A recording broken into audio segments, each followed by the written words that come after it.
KATOA Lima kata. Karena sobremone como aquí, el último que KATOA yang ada ni. Figura ni ada si KATOA Lima, sobremone dalam satu.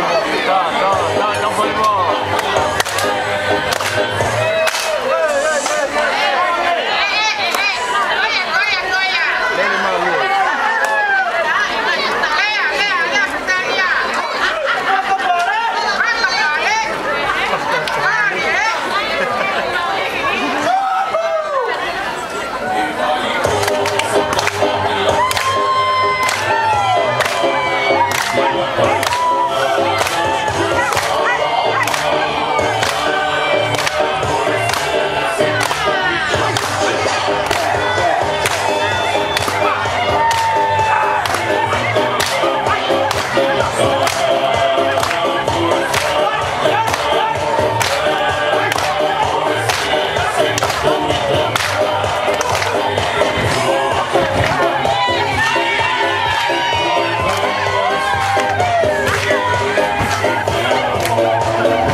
ki nuku-nuku ko tau kolo o whaa. Ke tau whakamoon, ke tau whakailonga, koe nia e kolo o tau o whaai, ke tau lau tau. Koe ki whatongia o whakahoko, koe ki whoto o kutu ko teo teo he whanau tō kutu, ai TULIKI PILITANIA. Pea ngāri nāi hei kai, whai hatokana e kina, he kono whotu ngāo tu kausi. Kawa ki loto, kawa mai aku hui ka peloto. E whofora, pea whakahae, ai mo oni, ai mea o toi toi, ki ta kere ho mau lau nā. Koe mau pōri pōri, ka mo mau lau kau. He whunga where awe, ka mo matalai hanga re. He whai ke, kai oua koko tōku na whai ke. Koe ke ke whakalahi o aho o buhiki pe ia ma e no pere tu whakano. Pea ko koe na he whakaia tawa kilo e te whakataka ni kua. Te maulere pe o whoko utua me he matapa ko mana o e hau o tari mai ai i hau tō whakataka. Tu au whai. Mori ala koe keke o whakaamo pe ke o kore mua he taki o TULIKI PILITANIA Steven ta kai tai whinau ke te whakamore mori ta ke mea mua tofi ani kai tau ki whoi tōku.